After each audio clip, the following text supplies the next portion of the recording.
bagaimana aksi hari ini dari kawan-kawan BEM? Hidup mahasiswa, hidup mahasiswa, hidup rakyat Indonesia. Terima kasih. Alhamdulillah aksi hari ini berjalan dengan lancar walaupun memang tadi sedikit ada hambatan.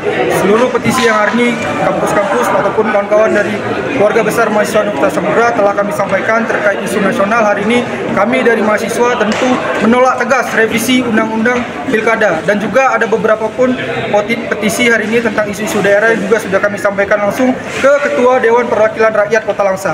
Harapannya petisi-petisi tersebut bisa ditindaklanjuti kepada pemerintahan Kota Langsa. Terima kasih. Izin satu lagi, tadi petisi sudah diberikan, nanti bagaimana kawan-kawan menindaklanjuti ya? Seandainya petisi itu tidak dilaksanakan atau bagaimana nanti kondisinya?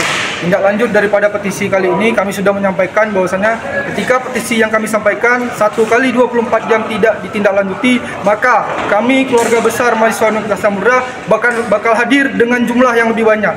Sekian. Izin satu lagi, apa pesannya ke masyarakat nih, warga Kota Langsa terkait RUU Pilkada? Karena saya lihat ini isi tuntutannya tadi tentang RUU Pilkada ya. Bagaimana keresahan dari kawan-kawan juga?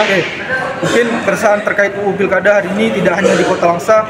Mungkin hari ini sebagian masyarakat menganggap bahwasanya tidak terimplementasi ke Kota Langsa ataupun di Aceh karena ada kanun. Tapi hari ini kita sama-sama melihat kalau memang revisi undang-undang yang hari ini disahkan oleh DPR tidak berdampak kepada daerah Aceh, kenapa hari ini pilkada bisa ditunda? Gitu. Hari ini kami kenapa bergerak, karena kami menganggap bahwa ini bakal berdampak ke Aceh sendiri gitu. Dan juga isu-isu daerah juga tidak kami lupakan, itu yang kami sampaikan kepada Dewan Perwakilan Rakyat. Apa pesan tegasnya ke masyarakat? Pesan tegasnya ke masyarakat lebih peka, hari ini kami mahasiswa sama sekali tidak ditunggangi, walaupun hari ini ada bahasa-bahasa yang tidak enak kami dengar.